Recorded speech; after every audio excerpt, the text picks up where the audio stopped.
The overall goal of this procedure is to produce carbon nanotube arrays with tunable wetting properties. This is accomplished by first growing vertically aligned carbon nanotube arrays using a common thermal chemical vapor deposition method. The second step is to turn the as-grown carbon nanotube arrays superhydrophobic by exposing them to a vacuum annealing treatment. Next, these carbon nanotube arrays can be turned hydrophilic by exposing them to UV ozone or oxygen plasma treatment. The final step is to repeat the UV ozone or oxygen plasma treatment if the arrays are not hydrophilic enough, or to repeat the vacuum annealing treatment to make them hydrophobic again. Ultimately, water immersion is used to show qualitatively the change in wetting properties of the carbon nanotube arrays. Samples are further characterized by contact angle goniometry and X-ray spectroscopy. The main advantage of this technique over the existing methods, like wet chemical oxidation or fluorocarbon coating, is that this technique is highly reversible, safer, and can be easily scaled up to an industrial level.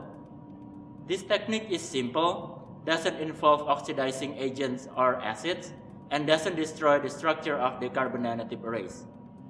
Demonstrating the procedure will be Brett Lyon, a grad student from our lab.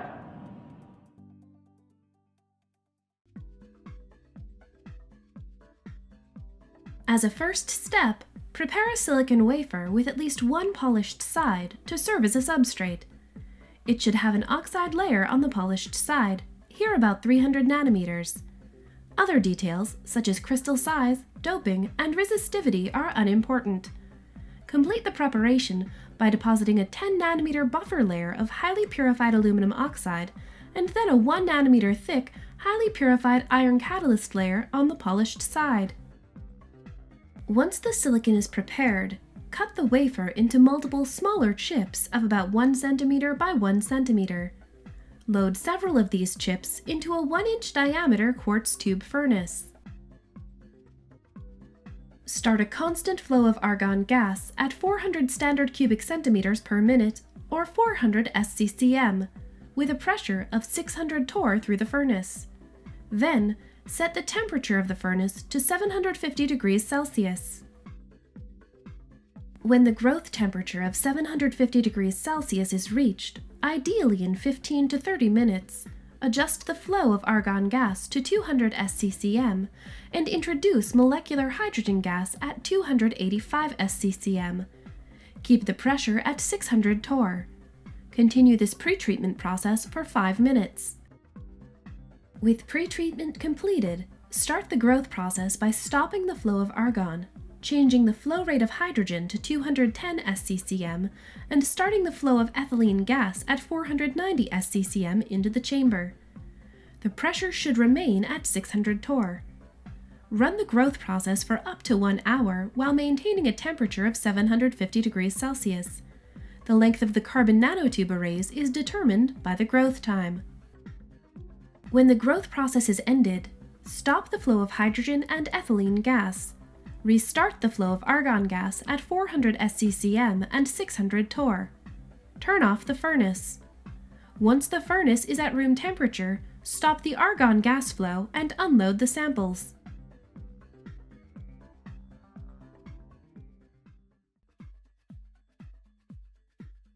To increase hydrophilicity, use UV-induced oxygen adsorption. Place several samples of carbon nanotube arrays under a commercial UV ozone cleaner with wavelengths of 185 nanometers and 254 nanometers. The samples should be 5 to 20 centimeters from the lamp. Expose the arrays to UV radiation in air at standard room temperature and pressure. The total exposure time will vary with the experimental setup and the desired wettability. Once exposure is complete, turn off the UV source and retrieve the samples for testing. If the treated samples are determined not to be hydrophilic enough, re-expose them to the UV ozone treatment.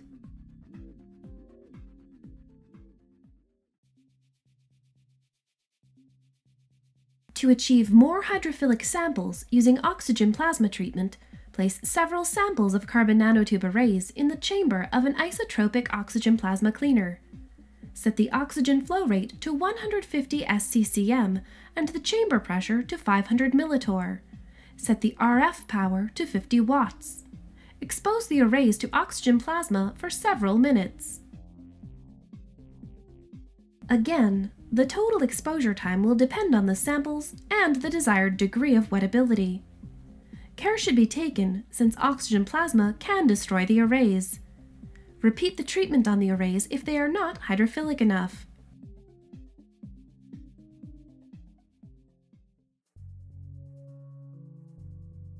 Begin oxygen desorption with a vacuum oven that has reached 250 degrees Celsius under vacuum. Fill the oven with nitrogen gas until it reaches ambient pressure.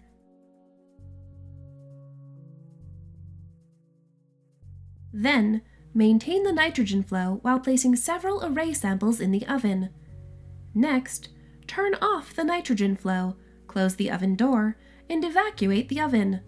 The oven should be kept at a pressure of 2.5 torr or less. Keep the arrays in this environment for several hours, potentially more than a day, as dictated by the samples and the wettability to be achieved. When the treatment is done, fill the oven with nitrogen gas until the oven pressure has reached the ambient pressure. Then, remove the samples from the oven. Re-expose the arrays to another round of vacuum annealing if they are not hydrophobic enough.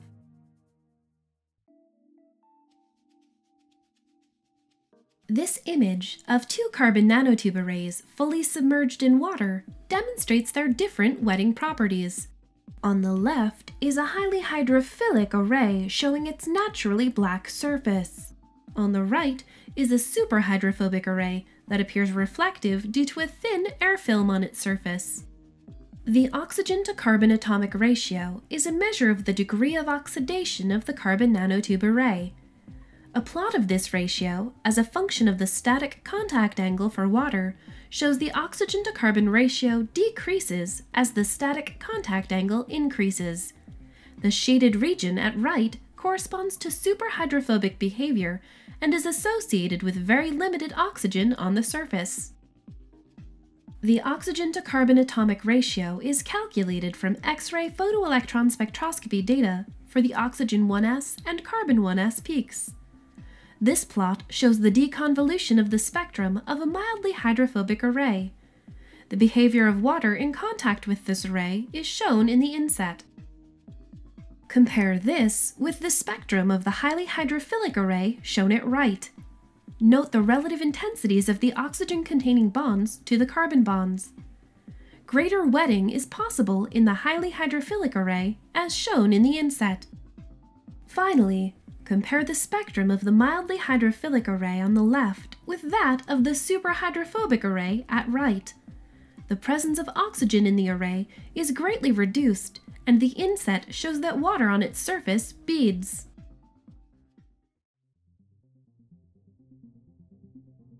After watching this video, you should have a good understanding on how to turn carbon nanotube arrays superhydrophobic by exposing them to a vacuum annealing treatment, and how to make them hydrophilic using UV ozone or oxygen plasma treatment.